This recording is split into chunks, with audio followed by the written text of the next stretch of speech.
Hi, welcome to Local Matters. And boy, am I excited about our show today.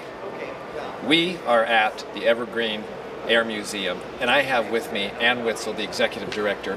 Thank you so much for being here, Ann. We're thrilled to have you here, Ken. This is so exciting. We're going to try to do this, take a tour of the museum, and talk about everything that's going on here all in one show. It's going to be a miracle if we do it, but let's have at it.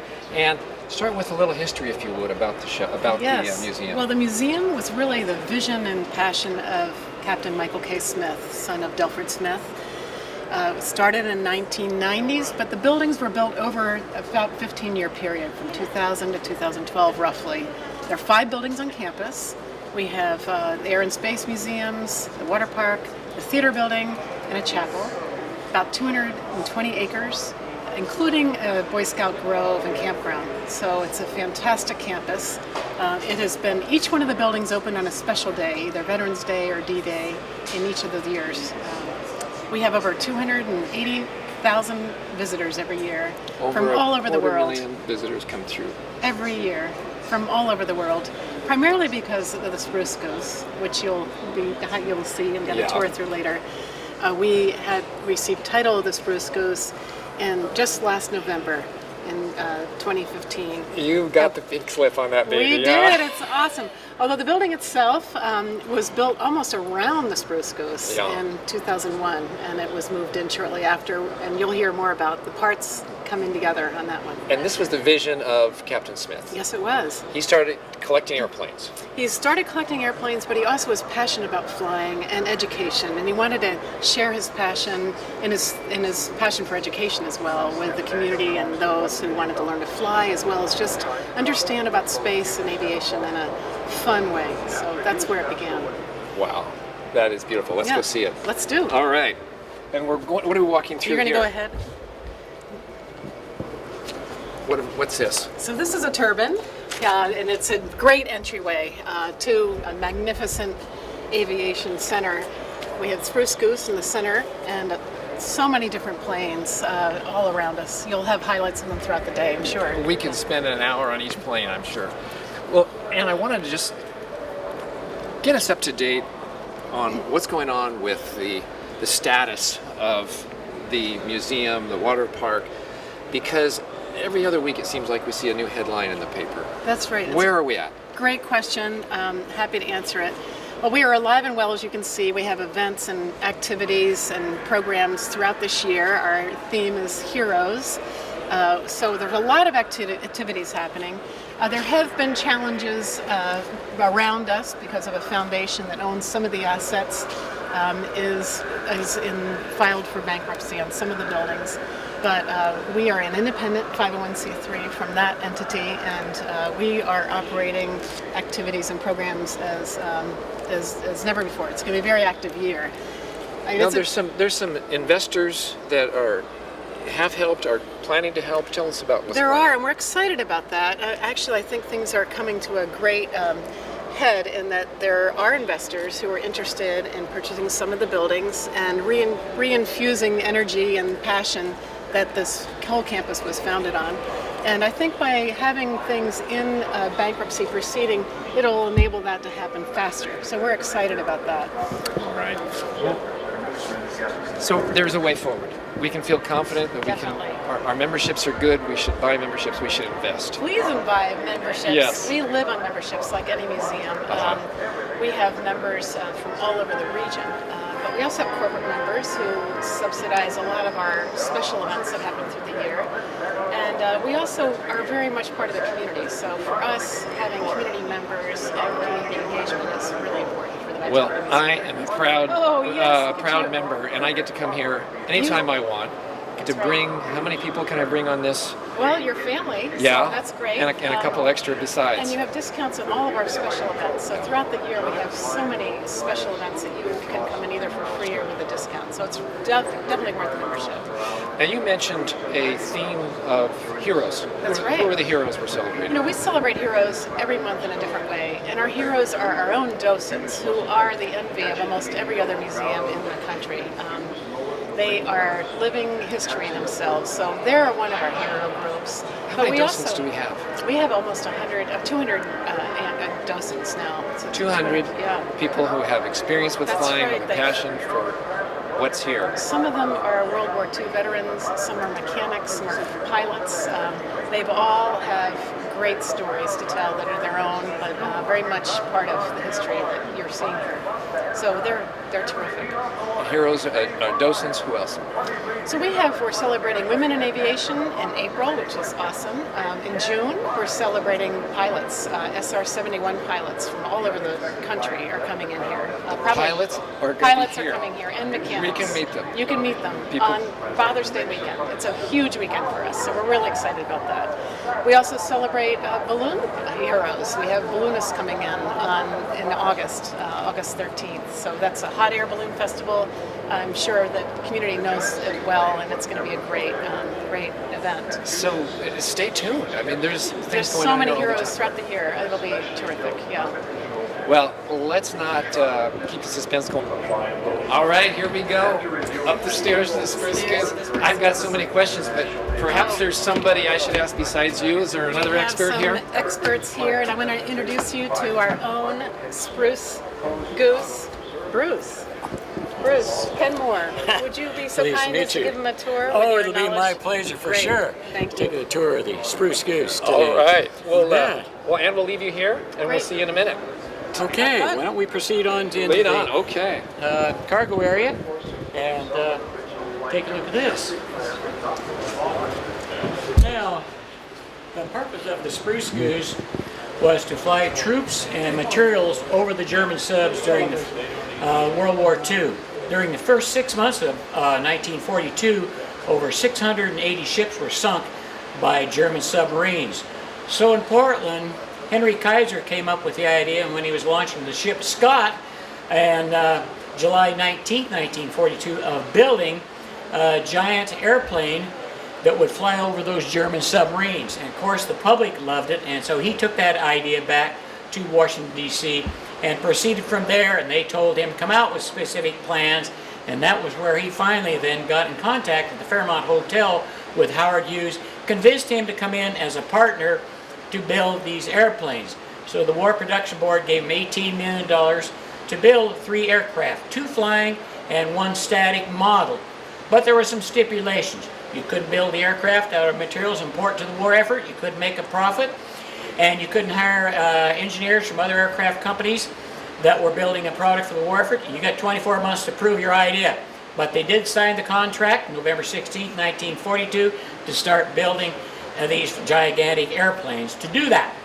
So anyway, they finally finished it then in 1946, but that was after the war ended. So you might say the war ended too soon. Not really, but anyway, it was too late. And then he flew it November 2nd, 1947 to test it out in Queens Bay, Long Beach Harbor. Problem was, 2 months before that, September 12th, 1942, Boeing Aircraft rolled out a brand new B-47 jet bomber, and so this thing was kind of an antique. We picked up the airplane in 1992 out of the dome next to the Queen Mary, where Jack Rather was leasing the airplane for the Aero Club of Southern California. Incidentally, we are the 4th owner of the airplane. It was government, Howard Hughes, Aero Club of Southern California. Now the museum owns the aircraft. The aircraft then was pulled apart into 38 pieces and shipped to McMinnville, Oregon. Arrived here in a big parade on February 29th, 1993. Now the aircraft is 95% wood, 65% birch, less than 1% spruce. Weighs 300,000 pounds, empty, that's on paper. Gross takeoff weight is 400,000 pounds. The titles it holds, it is the longest wingspan in the world, the largest wooden airplane in the world, and the largest seaplane in the world. That's the only title it holds. It is not the largest airplane in the world. The engines are Pratt & Whitney R4360s, the largest reciprocating engine to come off a production line. And you might remember this engine was used on the B-36 as pushers during World War II. Right now we're in the cargo area where you can put in 1 Sherman tank only, or you can put other materials in there you want to carry, or Howard Hughes in his secret document stated that they would carry 400 troops, and the planned route for this aircraft was following the Pan Am China Clipper routes overseas, and it would be short hops carrying 400 troops. Average troop, of course, would weigh about 250 pounds. Wow, that is amazing. Thank you, Bruce. Could you take us up to the cockpit? I'd be happy to. All right, let's go. Look at that. All right, so Bruce, on the way up, you were telling me you're a college professor, and I think everybody's going to believe that because, boy, you have the facts on the tip of your tongue. Well, let's continue that lecture, would you? I'll be happy to. We're in the flight crew deck now. It takes a crew. Let's just move back up It takes here a a crew little of 11 to fly this aircraft. On the day that it did fly, there were 19 on board, but there were extra maintenance people and electricians and what have you, and mechanics. Up here is where Howard Hughes sat in the pilot's seat. He did fly the airplane. On the right was Dave Grant, not the gentleman like in the movie who was a weatherman.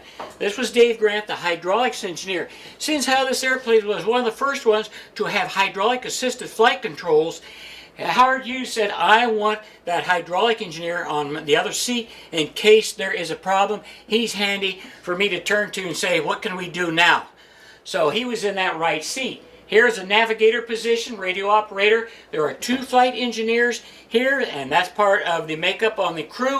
And then over here, another seat is the backup flight engineer. So there's a lot of flight engineers with this airplane. The range on the aircraft is 2,975 miles, flies between 140 and 180 miles an hour, between 5 and 8,000 feet. We in the Air Force, I'm retired out of the Air Force also, we call that low and slow. But it got there anyway with its crew and 400 troops going over to the war effort in Europe. Now, the one thing about this aircraft, it is wood up to the what they call the windscreen, and that's the nose part of the aircraft itself. Now, the day that it flew, a rather interesting point about this aircraft is it had only 4 throttles. So that meant 1 throttle for 2 engines because the aircraft has 8 engines, 4 in each wing. So they were pneumatic, which means air actuated. He had a problem with that. So after the flight, they went to electric. That's why there's 8 throttles on there now. But the day he flew it, there were only 4 throttles from this aircraft. Now, he didn't have much fuel on board this airplane, so he couldn't fly very far, and he did lift off the water on the 3rd taxi. And the CAA man on board says, I knew that blanky blank Hughes was going to do that, but you know what? After he lifted that plane off the water, he was never called back to the Senate Investigating Committee where he was accused of privatizing government funds. The aircraft then went into storage for over 30 years for over $1 million a year. He leased the airplane from the government for $450,000 a year and paid the Long Beach Port Authority $100,000 a year to park it there. And then he had security on it, and he had this big dry dock hangar he stored in, so that got to be $1 million. So he purchased the airplane in 1974 for $700,000 with the deal with Smithsonian Institute, where he had to give his H-1 racer to that institute, but he only owned this aircraft for 2 years, and then he died in 1976, and that's when his first cousin, who became attorney for the estate, awarded the airplane to the Aero Club of Southern California, a non-profit organization, and they in turn then leased it to Jack Rather, who had the main lease in the Queen Mary at Long Beach, and he built the dome and put the airplane in there. So after it was in there until the late 80s, when after he passed away, his wife sold out the holdings to Disney. Disney continued with the lease. Then in March of 92, they told the Aero Club, get your plane out of our hangar. That's when Captain Michael King Smith stepped in and said, you know, we would like that airplane. And they said, fine, after several other candidates applied for it. And then in August, they had a big banquet where they passed the logbook over to Captain Michael King Smith, and then volunteers went down and started tearing the airplane apart and shipped it up here by 2 barges and 18 wheelers in 38 pieces. And it was quite a trip into Portland, Spruce Goose Day, October 22nd, 1992, and then up the river, the fuselage in December of 92. The wings came up in January of 93. Grand Parade, February 29th, up this highway up here. February 29th, 1993, across the highway. Each piece then went into greenhouse for restoration and repair, and that's how it got here. Then in September of 2001, the airplane, September 2000, the airplane then came over here, another gala parade after it had been restored and repaired, and a gala parade came over here, and finally was put back together on Pearl Harbor Day of 2001, back together. we didn't let visitors come in until we got the elevator up so we could take care of everybody coming up to the flight crew deck. Now, again, there's no other comparison to this airplane. Somebody says, well, what about a 747? The only comparison I can make on a 747 is the Dash 100. That's the first one that Boeing made, and it's close to this, except this wingspan, interesting, is 125 feet longer than that Boeing airplane, and the fuselage length is about 12 to 13 feet shorter than that aircraft. But you're talking a range here of 3,000, that one 5,300 miles. Otherwise, the other unique features about this aircraft, it does have assisted hydraulic flight controls.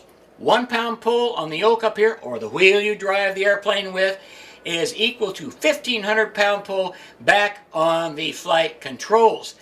Interesting also, you put the B-17 under the tail of this airplane, and the horizontal tail on this airplane is 12 feet longer than the main wingspan on the B-17. So it makes that B-17 look like a small midget under this aircraft. Professor, I think that my mind has about absorbed all it can, but what I want to do is invite everybody back to meet Bruce and have this lecture continue for, I would imagine you could go for a couple days. Easily. Well, this has been a real treat. Thank you so much, and I hope a lot of people will come and visit. Thank you. Please do come and visit. We'll certainly show you the airplane and talk about hard use and the aircraft. All right, well, let's go back down and we'll join Ann underneath the tail. So Ann, here we are underneath the tail of the Spruce Goose, and we're in an open area here. Why isn't this filled with planes? Oh, this is filled with tables and chairs and events all the time. So we do a lot of hosted events here, but we also do night flights here where school groups can spend the night under the tail of the Spruce Goose. How cool is that? Sleepover here. Sleepovers. Education all night, and they sleep out, and then they have breakfast and have an education program in the morning. So our backbone really is having school groups here all the time. Homeschool groups, school groups from around the region, so it's terrific. I came to a fundraiser event here not long ago. Yes, you did. Tell us about that. Well, we do have our own fundraiser event in November 5th this year. There's our major gala fundraiser for the museum. I invite everybody to come because it's really fun. I mean, if you can imagine having a wonderful auction event and dancing under the tail. And there was a special guest here that night. The great thing about that event was that we got the title for the Spruce Goose handed over to us from the Southern California Aero Club. But we also were honoring our Hall of Honor inductees. So we had about 4 or 5 individuals every year that we acknowledge who were extraordinary pilots, but also public servants. And we acknowledge their service once a year. And that was combined this last year with our gala. So that's a fantastic time. And but our more events. Events through the year. Coming up in a week. We do. We have the SIP. We host the SIP here, which is a great wine event featuring wineries from all over the region. That same weekend, we have a nuclear engineer at the Wings and Wave Water Park talking about nuclear energy. It's submarine nuclear engineer. It would be really fun. Father's Day, we have the SR-71 event, and we have over 30 pilots or mechanics who have actually worked on an SR-71 and flown or worked on it, and will be here speaking. We can come chat with pilots of the SR-71. You can see them. You can go into the SR-71. It's a really fun event. So, yeah. And you could go on about another 5 minutes. So many hot air balloons. We've got more museum to see. I would like to see that B-17. Oh, good. Well, I have just the folks to share it with you. Oh, okay. Ken, meet Laurel Adams. Laurel? One of our docents. Well, we're not meeting. Good night. Nice to see you, Laurel. Yeah, you bet. Mm-hmm. Well, this B-17, it's beautiful. Yes, it is, and it has a lot to talk about, but I'm not the one to talk to. I have a friend here, Cliff Barron, who can help you more than I could. Okay. All right, Cliff. Nice to meet you. And Laurel, thank you for being. You're the head docent on Wednesdays. And that's true. Well, thank you. The day captain. The day captain. All right. Thanks for doing that, and thanks for introducing me to Cliff. Okay. Well, Cliff, let's take a look at this. What do we got? We're looking at a B-17G model. And now, what's the best plane in the building? Well, B-17. Goose might argue, but the 17 is definitely up there. B-17 was a non-pressurized plane capable of 35,000 feet. When it developed in 1935, it was one of the fastest airplanes in the world. Bomber was not one of just the fastest bomber, fastest airplane. Yeah, pursuit planes at that time weren't capable. We're still talking biplanes and stuff like that. So the 4 engines has something to do with that. The 4-engine airplane, Boeing built this for a competition for the Army. and the Army wanted a new bomber. And the Army thought they were getting a new 2-engine bomber, which was conventional thinking. Boeing shows up with the B-17 with 4 engines, and the Army, like going to the Fiat dealership and coming home with a Lamborghini, it's pretty cool. I mean, they got a lot of envy going on with this. So they loved it, but big things happened at this competition. The airplane crashed, killed everybody on board. They had control locks on the surface that make the airplane fly, and they didn't tell the pilot, and there's no way to take them off. It was for storm damage on the ground. And so they're still interested. So next time it came around, B-17 comes back out, and here it is. And this is what the Army bought. Reporter at the time looked at this thing, saw the guns sticking out everywhere, and he said, "Oh my God, that's a flying fortress," and the name stuck. So this is a B-17 flying fortress. Yeah. So when we watch the old versions of 12 O'Clock High on TV, what was flying in those? 12 O'Clock High, for the most part, was B-17s. B-17, because this is the And one. a lot of that is actual footage from World War II. Yeah, that wasn't recreated. Those are real flying scenes. Some of the stuff they had to go through, and So knowing now what I know now, and going back and looking at that, a lot of stuff is pretty accurate. And it's a good source of information as well. But we like it. This is an Army airplane, Army Air Corps, and the Army Air Corps was volunteer. You weren't drafted on this, you volunteered to do this. And this is some of the worst casualties they had during World War II. Army Air Corps lost more men than the Marines lost in the Pacific. So nothing against the Marines, but this is a tough place to be. So Well, flying over Europe, this plane made a difference. it did. This, along with the B-24, were the two airplanes we had that could take bombs deep into German territory, bomb their defense plants, armament plants that they thought were out of harm's way, and we proved they didn't. So you can take visitors into the plane? We do. We take them through on a regular basis. Members, that's part of their admission. All right. Their membership, individuals can do a $4 tour or $10 for a family. Well, I haven't been through yet, so when I come back, I want you to give me a tour. There you go. And I imagine it could last a couple hours if you wanted to. You've got a lot to talk about in this plane. If you wanted to talk for 2 hours, there's probably people here would talk to you for 2 hours, especially this time of the year. Yeah. All right. And anybody interested, we'll talk to you, walk away. Well, Cliff, thank you so much for Okay, hey, thank you. doing this today. All right. Well, let's go over and join Ann again. Ann? I know that this museum has a lot of potential for the economic development of the area. Let's walk and talk about that.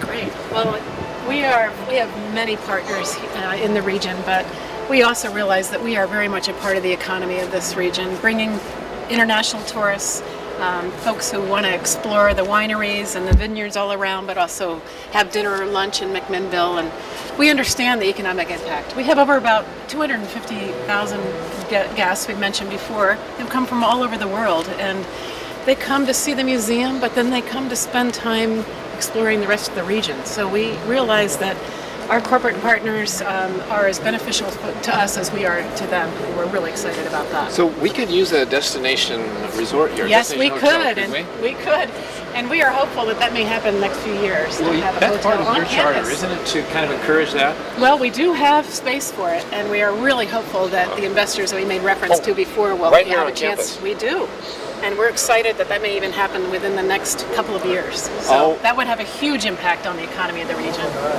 Have to stay here and explore the vineyards during the day, and come to the museum and spend time having dinner and shopping in McMinnville or Newburgh or the surrounding county.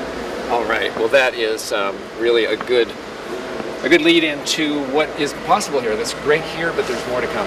There is more to come, and as I've mentioned to you before, our backbone is not just the economy of the region, but also our membership and our corporate partners, Planar, Intel. We have so many different corporate partners who provide equipment or help us repair displays or whatever, but they also bring their events here, they host their retreats here, they use our theater building to do presentations, or even have their employees have fun in our water park. So there's a lot that's happening here. We have a vineyard on campus, and we have Spruce Goose wine that we sell in our retail store, along with many other things. All right. Well, wait. I see a couple planes here I want to know more about. Laurel, Yes. what have we got here? Well, these are fighter planes. We have a British plane and a German plane, and we have Ken McDermott who can tell you all about it. All right. Ken, How you doing? very good. Thanks for doing this. What's going on? What is special about this plane? Well, this is the British Supermarine Spitfire. This played a really important role during World War II, especially in the period that we referred to as the Battle of Britain, summer of 1940. Germany was in occupied France. They wanted to invade England, but first to do that, they needed to establish air supremacy over England. And so the Luftwaffe was flying out of France across the channel and trying to shoot down and just basically disable the RAF so that they could invade. And so that never happened because of this airplane and the Hawker Hurricane. Churchill said during World War II, never in the course of human conflict have so many owed so much to so few. The few he was talking about were the pilots of the Spitfire and the Hurricane. And so that's the important role that they both played during that period. But they were involved throughout World War II in all theaters. So this plane was trying to shoot down the bombers that were coming from. The bombers and the fighters coming out of occupied France just on the other side of the English Channel. So those fighters were escorting the German bombers. Correct. And those fighters were what? That is what we have right here. This is the ME-109, German Messerschmitt 109. And so these were the main adversaries during that early part of World War II. So these two planes were in dogfights over Absolutely. Britain. This was Yep. the Battle of Britain. Right Yep, there. exactly. That's right. Thanks for introducing us to that piece of history. Sure, absolutely. My pleasure. Nice meeting you. Well, let's, Ann, would you join us? We're going to take a look at the water park out the window here. We don't have time to go all the way over to the water park, but let's talk about it a bit. Well, as you know, it's one of the largest indoor water park in the country, and definitely the only one with a 747 on its roof. The slide for the water park begins upstairs and it goes all the way down through. We have a lot of educational programs there, robotics. Even next weekend with the SIP Festival here, we have a nuclear engineer talking about submarine and water wave technology in the park. We also have a chapel on campus, and this is the hotel site I was mentioning before that we're hoping will be built within the next few years. What we haven't had a chance to tell you or show you is our sim lab, where people of all age, kids of all age, can fly planes simulated in our sim lab upstairs here, which is great. In the Space Museum, we have the Titan II launch. It's a simulated control center where if a classroom goes in there and everything is done in sequence as though they're launching a real missile, the room vibrates and the screen shows the Titan launching, and it's really exciting. You can go do that right now in the Space Museum. Right now, yeah. And as I mentioned before, we have movies showing 6 times a day in our theater, which is fantastic. And so today, right now, spring break is going to be huge. Oh my gosh, spring breaks is a big time for us. And you have some discounts for locals. We always do. Yamhill County residents have 15% discount the entire, always. We just really honor giving back to community. And we also promote local businesses. So I mentioned a number of our community partners include our small businesses around here and mid-sized businesses who are advertising on our pre-screen in the IMAX theater with every movie. So that's great. Yeah. Okay. And the IMAX theater shows 5 times a day? Yeah, it's 5 or 6 times a day. Okay. Yeah. All right. Well, there's more to do than you can ever do in one day, 2 or probably 3. So I just want to thank you so much for taking us through this tour and introducing us to this Come back. incredible, Bring your friends. incredible We'd site. love to see you. All right, for Local Matters, I hope you had as good a time as I did.